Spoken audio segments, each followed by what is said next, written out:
Gold માઇનમાં training કરવાથી સારો નફો મળશે તેવી લાલચ આપી 16 લાખની છેતરપિંડી કરનાર આચરનાર ઈસમને હૈદરાબાદથી સુરત પોલીસે ઝડપી પાડ્યો। આરોપીએ વોટ્સએપ પર બનાવટી વેબસાઇટ બનાવી લિંક મોકલી હતી। ગોલ્ડ માઇનના ટ્રેનિંગમાં કરવાથી સારો નફો મળશે અને તેવી લાલચ આપી 16 લાખની છેતરપિંડી કરવામાં આવી હતી।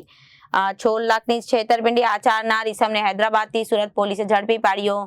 આરોપીએ વોટ્સએપ પર બનાવટી વેબસાઇટ બનાવી લિંક મોકલી હતી। BSGC નામની એપ્લિકેશન ડાઉનલોડ કરવી, તેમાં રજીસ્ટ્રેશન કરાવ્યું હતું। લોગિન કરાવી અલગ અલગ એકાઉન્ટમાં 16 લાખ ટ્રાન્સફર કરાવી લીધા અને પોલીસે જીવન રશ્મિ રાઉતને હૈદરાબાદ ખાતેથી ધરપકડ કરી હતી। માઇનિંગમાં ટ્રેડિંગ કરવાથી વધારે નફો મળશે એવી લાલચ આપીને ફરિયાદી સાથે ચીટિંગ કરવામાં આવી હતી। જે મામલાની ફરિયાદ સાયબર સેલ સુરત શહેર ખાતે નોંધવામાં આવેલ હતી, જેમાં 16 લાખની ટોટલ ફ્રોડ ફરિયાદી સાથે થઈ હતી।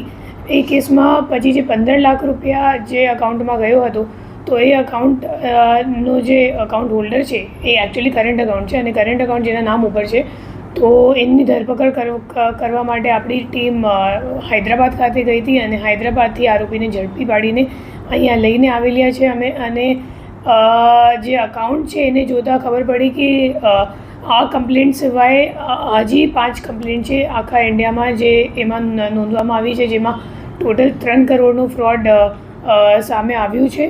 અને જે આરોપી છે એ છેલ્લા 2017થી આ એકાઉન્ટ એ વાપરે છે અને પોતે બાંધકામનું કામ કરે છે, આઈ મીન કોન્ટ્રાક્ટ લે છે બાંધકામ માટે।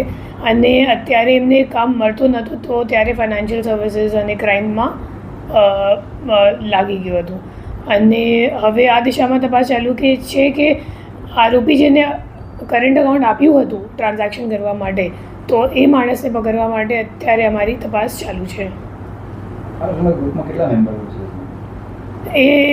એમ તો લેયર 1માં 2 જ એકાઉન્ટ હતા। એક તો આ કરંટ એકાઉન્ટ જેમાં 15 લાખ રૂપિયા ગયા હતા અને બીજો એકાઉન્ટ છે જેમાં 1 લાખ રૂપિયા ગયા। હવે આખી કડી ખુલશે જ્યારે પૂછપરછ કરી અને એમની ફોન ઉપર અત્યારે અમે લોકો ઘણી બધી માહિતી મેળવી લીધી છે, તો એના ઉપર હવે તપાસ આગળ ચાલુ રાખવામાં આવશે। આરોપીને ક્યાંથી પકડવામાં આવ્યો છે? હૈદરાબાદ સાયબરાબાદ પોલીસ કમિશનરેટ એરિયાથી અને એમના ઘર ઉપરથી આપણે ધરપકડ કરી છે એમની।